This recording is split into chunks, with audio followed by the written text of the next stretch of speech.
Eh,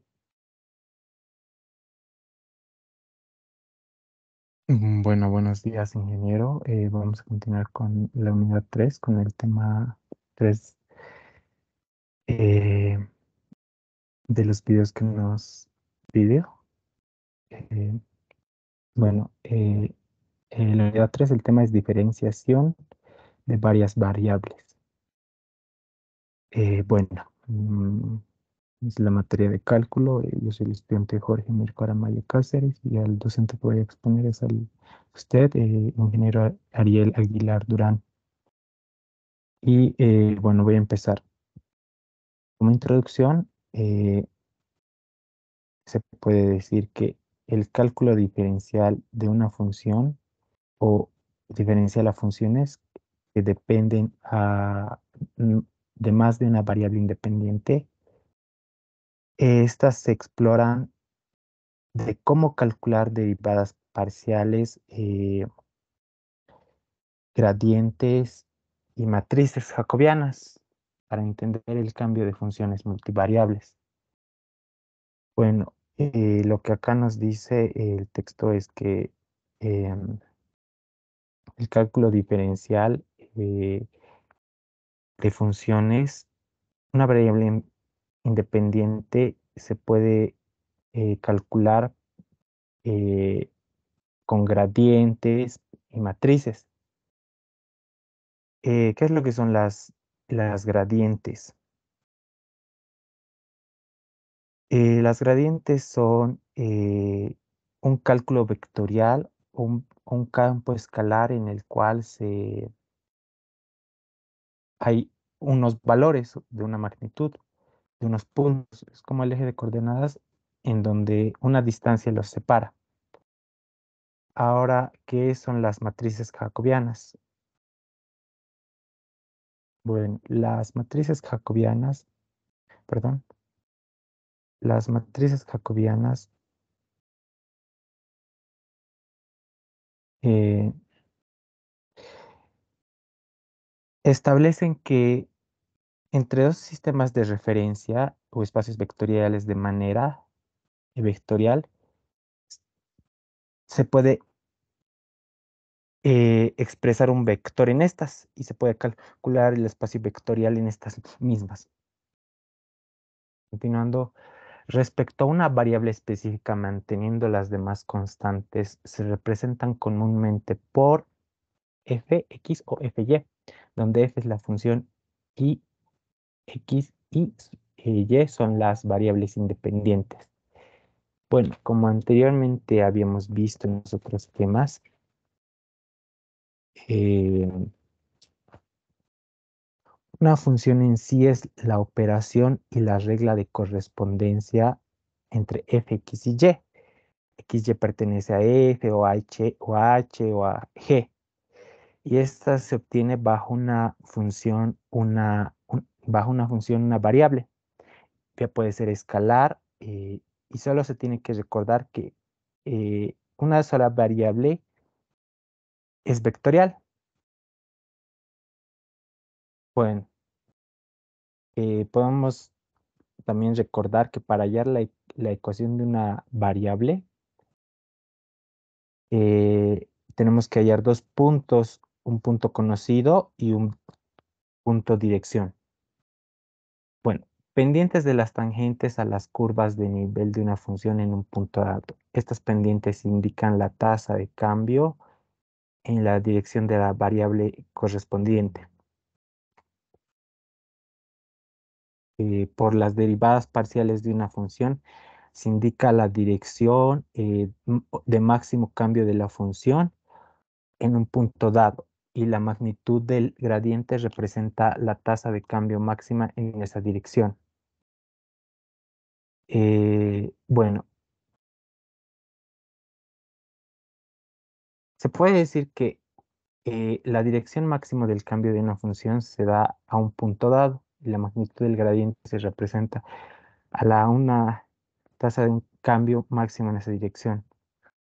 Generalizando este concepto, las derivadas parciales contienen de derivadas parciales de función y proporcionan información detallada sobre el cambio local de la función.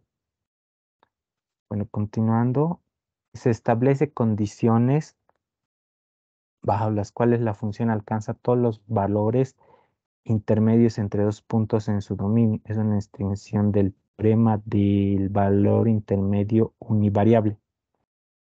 Bueno, como en toda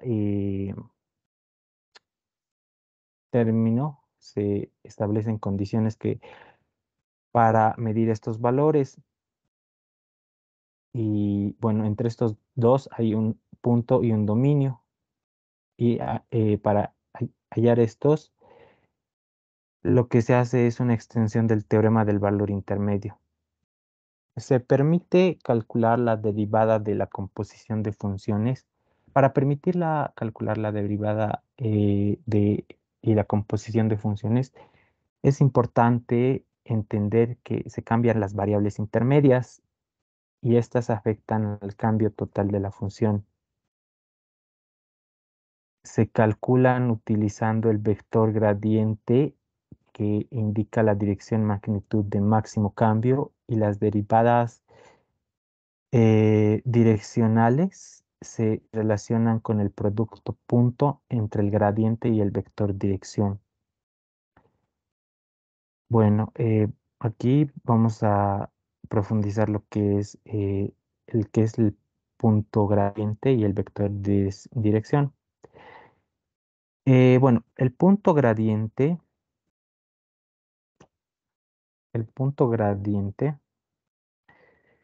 es un conjunto ordenado de las derivadas parciales de esa función. Se entiende por gradiente que una función de valor vectorial, a diferencia de una derivada que es una función de valor escalar. Al igual que la derivada, el gradiente representa la pendiente de la recta tangente a la gráfica de una función. Se puede decir también que el vector gradiente va a marcar la dirección de máxima de variación de una función en cualquier punto. La derivada direccional es el producto escalar del gradiente por el vector unitario que va a determinar la dirección. También se señala la dirección hacia donde más aumenta, teniendo solo en cuenta los valores que rodean el punto dado. Y el módulo del gradiente dice cuánto aumenta en esa dirección. Es decir, el gradiente es una curva que va a incrementar su tamaño de acuerdo a las funciones que dependan de esta.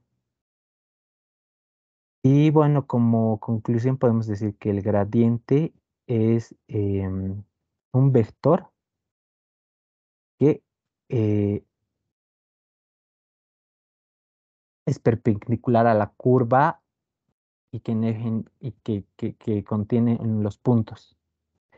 Bueno, ¿qué es el vector dirección? El vector dirección, bueno, el vector dirección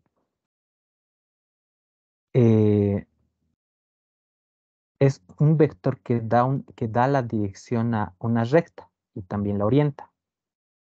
Es decir, le da una ubicación o un sentido determinado.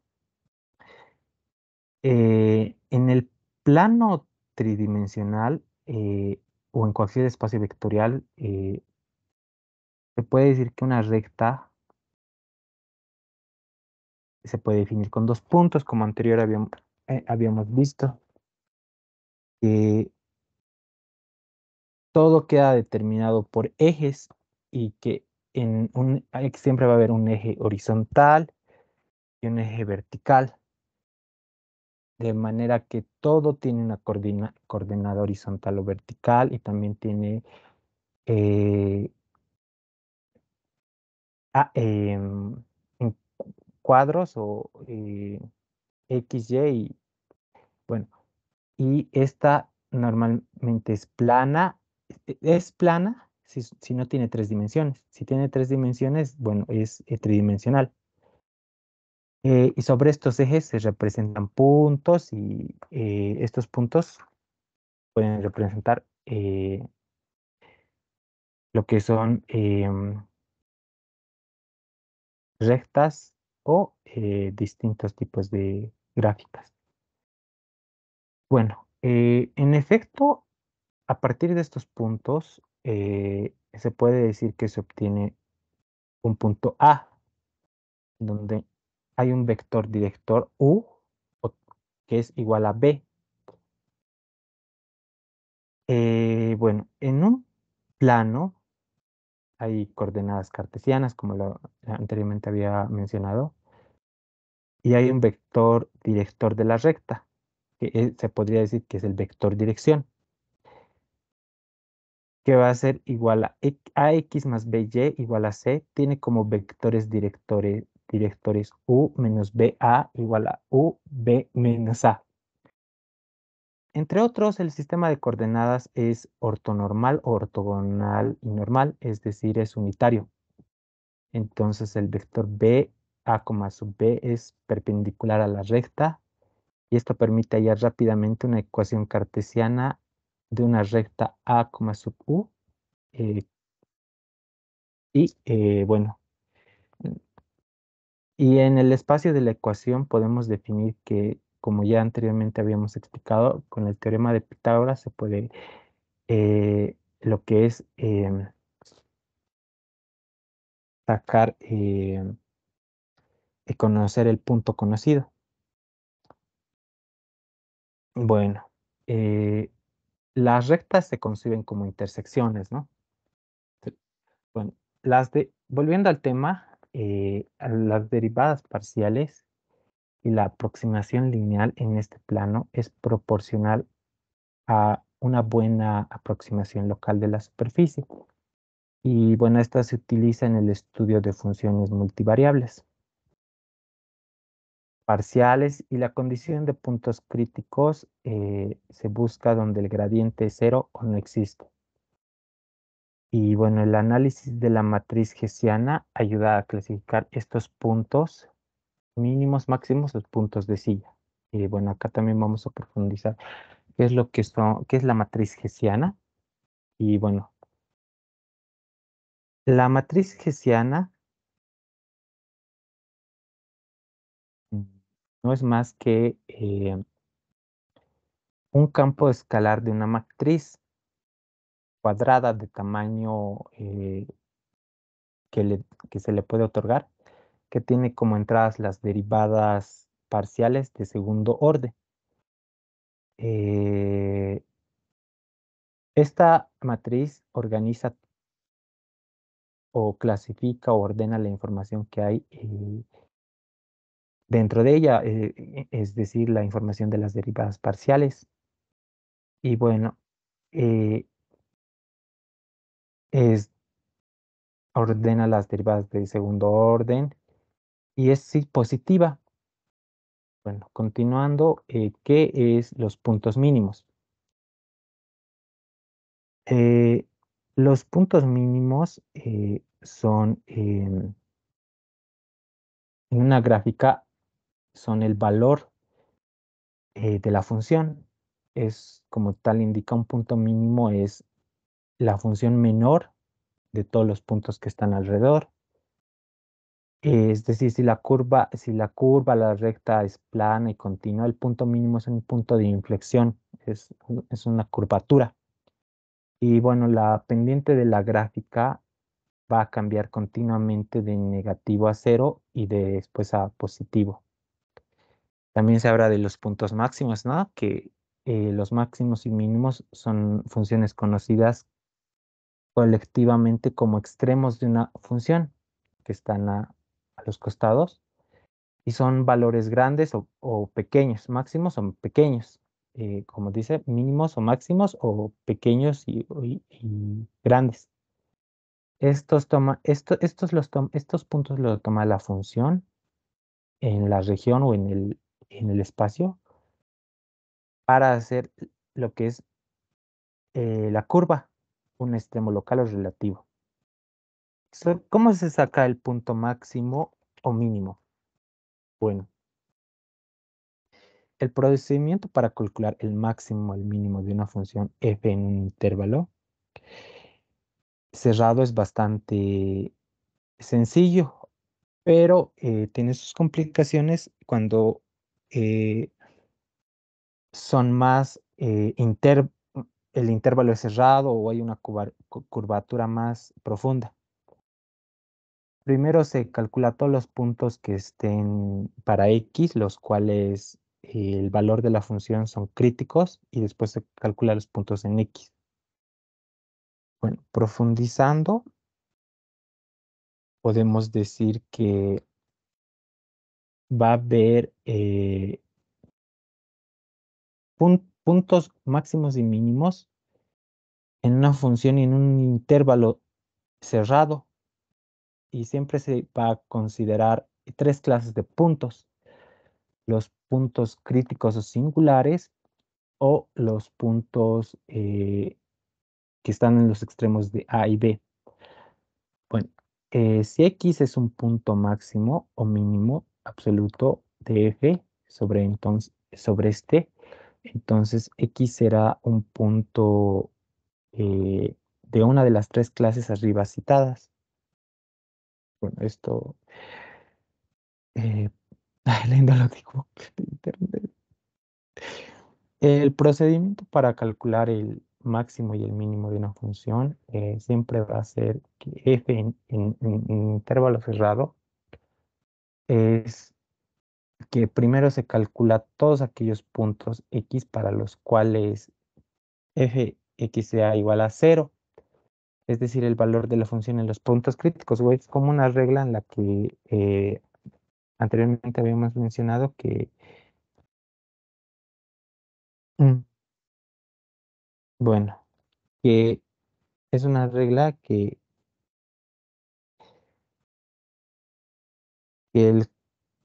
una variable se tiene que eh, aplicar funciones cuando el dominador no puede ser cero.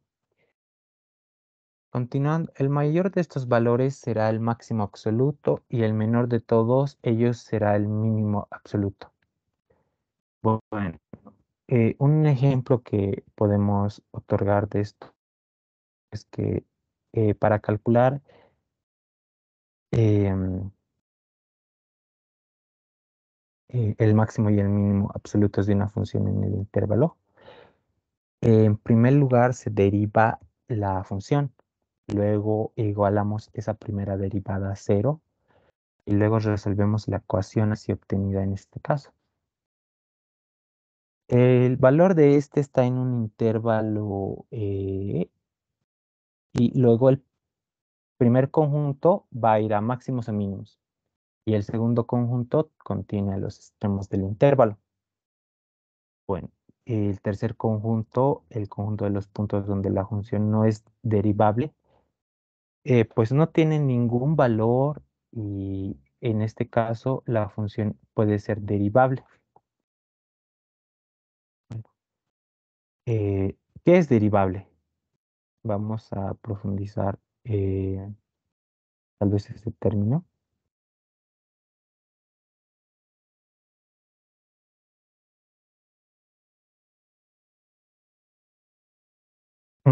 Derivable es cuando una función x existe derivada fx' en la función. Es decir, puedes comprobar que f' es continuo en xa. ¿Y cómo podemos determinar que una función no sea derivable? En una gráfica se puede determinar que hay un pico y podemos decir que la función no es derivable, es decir, la derivada mide la parte de abajo de la función. Bueno, continuando, tenemos que calcular los valores que toma la función para hallar los puntos máximos y mínimos, por lo cual podemos concluir que el mínimo absoluto en el punto va a ser un determinado resultado, y el mínimo también uno. otro determinado resultado. Bueno, vamos a continuar. ¿Qué son los puntos de silla?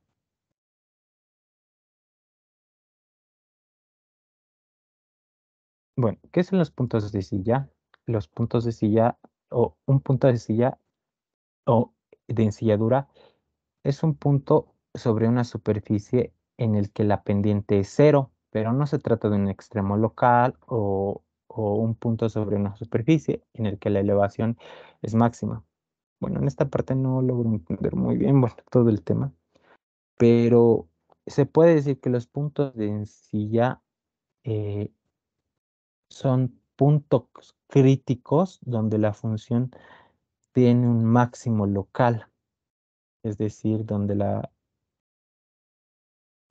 curvatura alcanza su máximo. Bueno, me imagino que un punto crítico es donde la curva termina y es su máximo, va hacia arriba, donde lo máximo que ha subido es para mí un punto crítico. Bueno, los puntos de silla, eh, como habíamos explicado, pueden, son los que muchas veces no se pueden apreciar ya que son algo pequeños. Bueno, continuando la explicación, ¿qué relaciones entre variables que no están expresadas de forma... El cálculo de derivadas parciales e implícitas es crucial para entender cómo cambian estas variables y su inter- eh, interpendencias, ¿no? Continuando, ¿cuál es una ecuación implícita? Define de manera única una variable como funciones de las otras.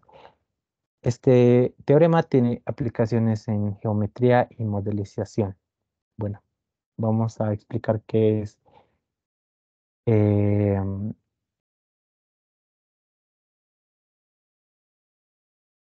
eh, lo que son bueno, acá nos está explicando que una ecuación implícita puede definirse de manera única y que este teorema tiene aplicaciones en la geometría o modelización, o bueno, como en el anterior tema habíamos explicado, en las aplicaciones tridimensionales y dimensionales. Bien. Funciones de dos o tres variables. Estas integrales son fundamentales para calcular áreas, volúmenes, masas y conceptos en contextos multivariables. Bueno, acá nos está explicando cuál es su aplicación, ¿no? De las variables, ¿no? Eh, Se puede decir que eh,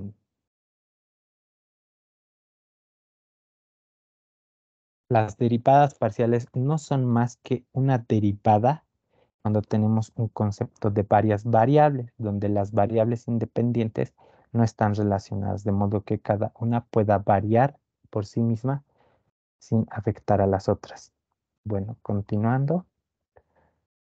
De referencia alternativa para describir puntos en el plano y en el espacio tridimensional. Estos sistemas simplifican ciertos cálculos y expresan relaciones trigonométricas de manera eficiente. Bueno, un momento, por favor. Tengo un ejemplo acá para explicar esa parte.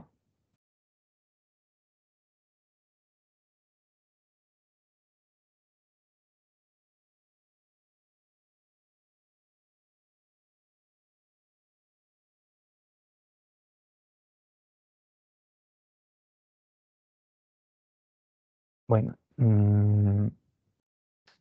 se puede decir que cuando se trata de una función de más de una variable independiente, se surge la pregunta de cómo se calcula esta. Y esta se calcula bajo los límites de una función.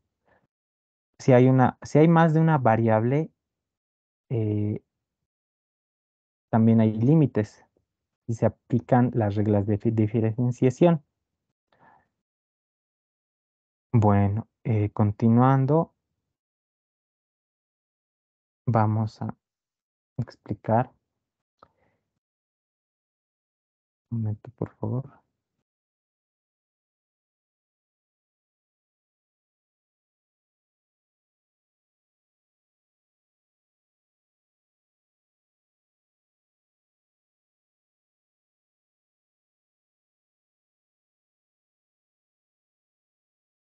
Bueno, el concepto de función diferenciable es que hay varias variables y se necesita una función derivable.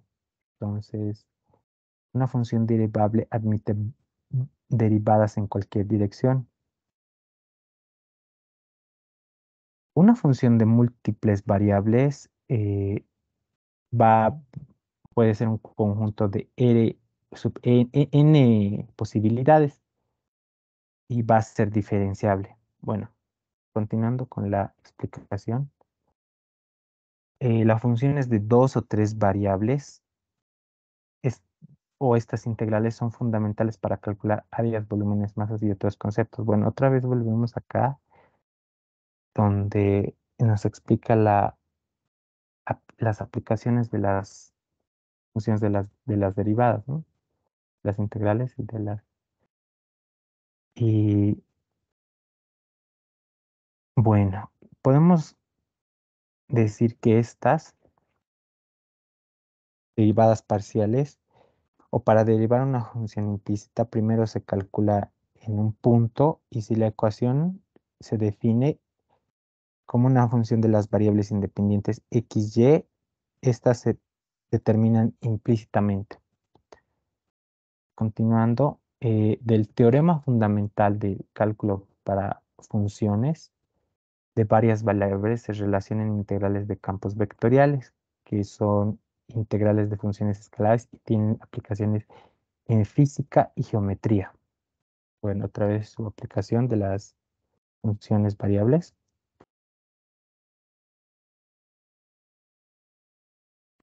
Ya.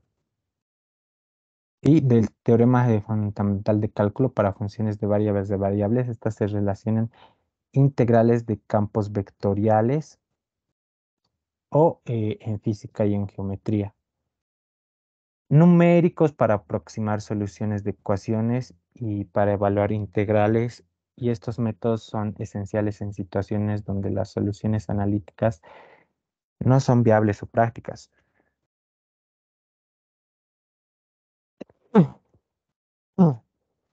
Oh, perdón.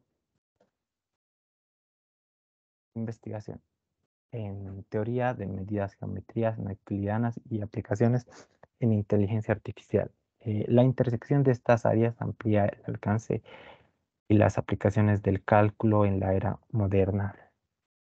Otra vez su aplicaciones o su utilidad, ¿no? Continuando, es esencial que en el estudio de funciones que dependen de múltiples parámetros, su aplicación abarca desde análisis geométrico y su aplicación hasta la modelización en ciencias naturales, economía, física e ingeniería. Bueno, otra vez, ¿no? ¿Qué nos beneficia este estudio y estos cálculos? Continuando, bueno, ahí termina la presentación y bueno, vamos a pasar a lo que es el documento del ingeniero que está más completo. No pude realizar una mejor diapositiva, eh, pero voy a resolver un ejercicio de mejor manera. Entonces, bueno, vamos a buscar este ejercicio, pero antes vamos a revisar eh, la, la, lo que es el documento del ingeniero y vamos a explicar de ahí, detallar cada parte o subtítulo que se ha explicado en clase, ¿no? No domino muy bien este tema, pero vamos a hacer em, explicar el ejercicio de la mejor manera para que se entienda. Ya, bueno, eh, vo- en el documento del ingeniero, vamos a ver acá, diferenciación de varias variables. Bueno, a ver, como primer subtítulo, una función multivariable, ¿no? Dice que son llamadas funciones también funciones reales de variable vectorial. Estas funciones se caracterizan por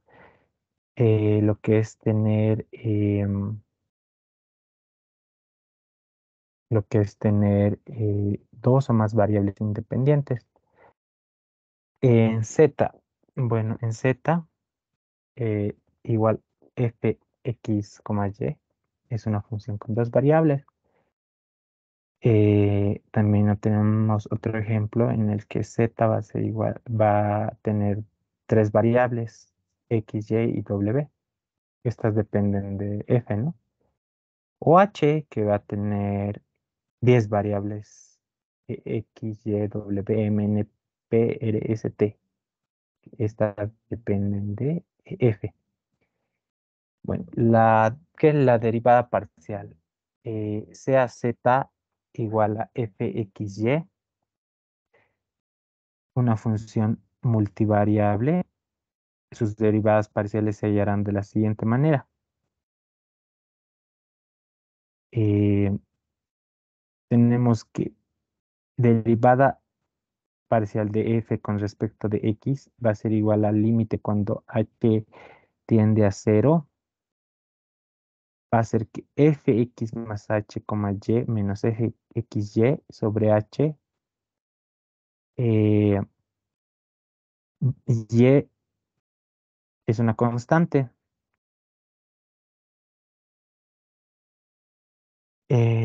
O como segunda derivada de f respecto de y igual a límite de h cuando tiende a cero, fx más y más h, el ejemplo de acá, ¿no? Menos f de xy sobre entre h, x va a ser la constante. Bueno, acá podemos definir que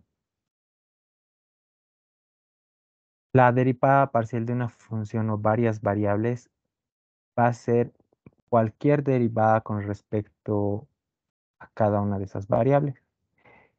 Y estas van a ser las que se mantienen a las otras como constantes.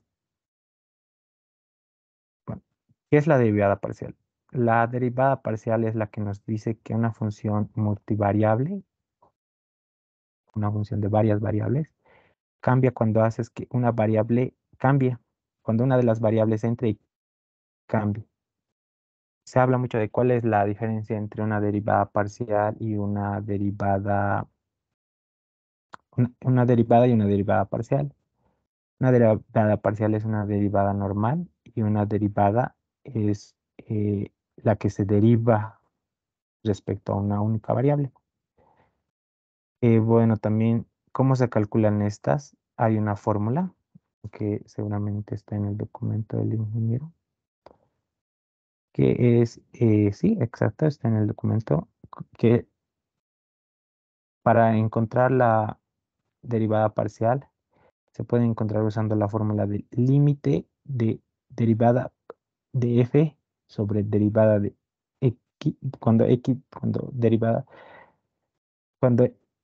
la derivada tiende a x, respecto de x, perdón, va a ser igual al límite de h cuando tiende a cero. Esto va a hacer que fx más h, y menos fxy. Bueno, la de acá no, estamos repitiendo lo mismo. Está esta es la ecuación para encontrar los límites de una derivada.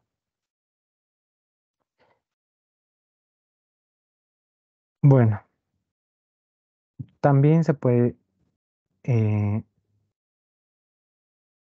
explicar qué son las derivadas parciales de primer orden. Se denominan derivadas parciales de primer orden de z en general si z es una función de más de dos variables independientes Entonces la derivada parcial de z con respecto a cualquiera de las variables, manteniendo todas las variables constantes, es la derivada parcial de z con respecto a esa variable.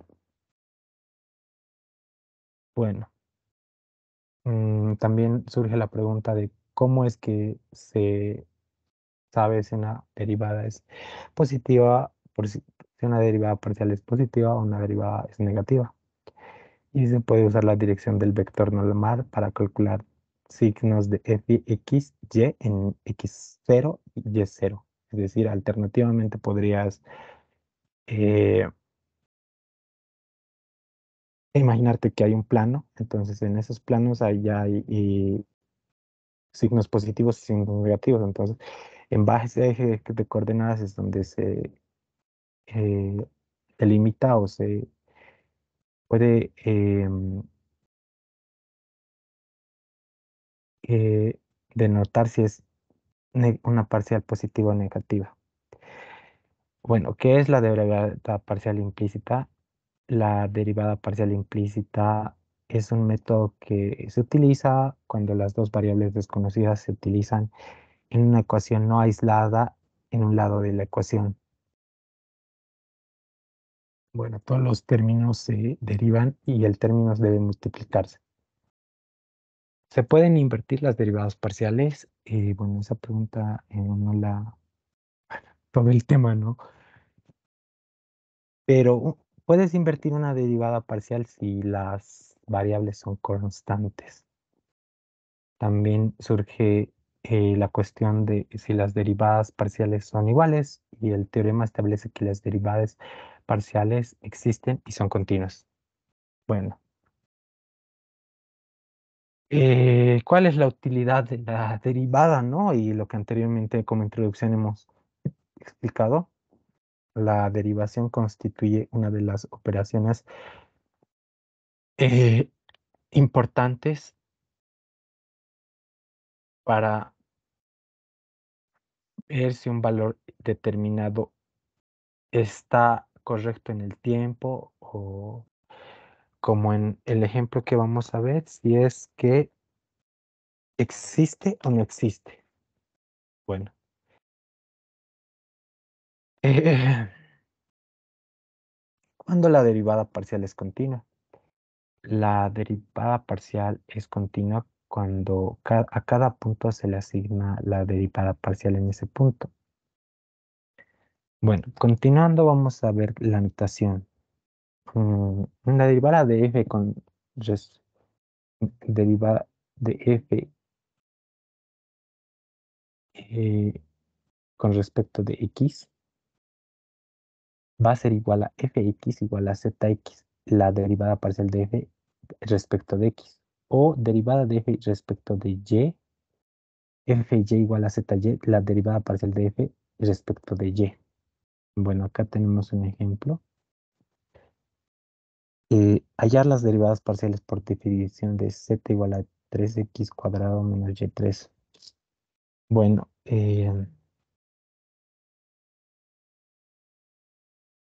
acá podemos denotar que aquí hay un ejemplo. Eh, bueno, vamos a explicar otro que extraí de internet al terminar de revisar el documento del ingeniero. Pero de igual forma, bueno, la derivada parcial de z con respecto de x nos da una y igual a y va a ser una constante. Entonces la derivada parcial de z con respecto a x nos va a dar un límite cuando h tiende a cero. Entonces 3x más h al cuadrado menos y cubo menos 3x cuadrado menos y cubo sobre h es igual a cero. Es decir, es decir, eh, entre cero existe es un número real. eh, Se puede poner que, también se puede notar que es más o menos infinito. Bueno, entonces ahí podemos decir que esta derivada no existe. y se la puede evaluar. Y la otra derivada en el mismo punto, así que sustituimos y tenemos que derivada de z con respecto a x va a ser igual al límite cuando h tiende a cero. Y bueno, 3 x2 más 2 xh más h2 menos y3 menos 3x cuadrado más y cubo sobre, entre h va a ser igual que el límite cuando h tiende a cero es 3x cuadrado más 6xh más 3h cuadrado menos 3x cuadrados sobre h. Eh, bueno, esto nos va a dar que derivada parcial de z con respecto a x va a ser igual al límite cuando h tiende a cero. H va a ser, va a ser igual a 6x más 3h sobre h y el límite va a ser cuando h tiende a cero 6x más 3h igual a 6x más 3 por cero, lo que nos va a dar por operaciones, nos va a dar que, bueno, resolviendo esto, estas, podemos decir que x es una constante, ¿no? Que al derivar esta con respecto de y, nos queda simplemente la constante, es decir, la x de acá, y ahora derivamos este producto, ahora derivamos este producto el cual se denota por una función de y, así que la función va a pasar exactamente igual y únicamente se deriva la función de y la derivada de z al cuadrado es 2z porque se baja el exponente. Entonces, como respuesta vamos a tener que derivada de z con respecto de x va a ser igual a 6x como primera derivada, ¿no? Como segunda derivada vamos a tener que derivada de z con respecto a y x es igual a una constante. Derivada de z con respecto a y va a ser igual al límite cuando h tiende a cero. 3x cuadrado menos y más h cubo menos 3x cuadrado menos y3. Bueno, ahí estamos entre h igual a cero. Otra vez se puede decir que no existe este número real y se puede poner que es más menos infinito. Entonces, la derivada de z con respecto a y va a ser igual al límite h de h cuando tiende a cero, 3x cuadrado menos y3, 3y2, h más 3y cuadrado más h3 menos 3x cuadrado más y3 sobre h. Y esto nos va a dar que, bueno, que la derivada de z con respecto perdón, la derivada de x con respecto de y eh, eh, es respecto a y no va a quedar el término. Entonces tenemos que factorizarlo. Y bueno, denotando derivada de z con respecto de y va a ser igual al límite cuando h tiende a cero menos y3 menos 3y cuadrado h menos 3y menos h3 más y3 sobre h va a ser igual al límite cuando h tiende a cero, h menos 3y cuadrado menos 3y menos h cuadrado, ¿no? Sobre h. Entonces el límite de z con respecto a y va a ser igual al límite cuando h tiende a z. Y bueno, esto por factorización aplicamos. 3y cuadrado menos 3y por cero menos cero al cuadrado, que igual da cero. Y nos va a dar como respuesta que la derivada de z con respecto a y es igual a menos 3y cuadrado. Bueno, para hallar derivadas parciales se recurre a las mismas reglas conocidas, ¿no? Como en cálculo 1, tal como lo dice el documento. Y tenemos muchas funciones variables para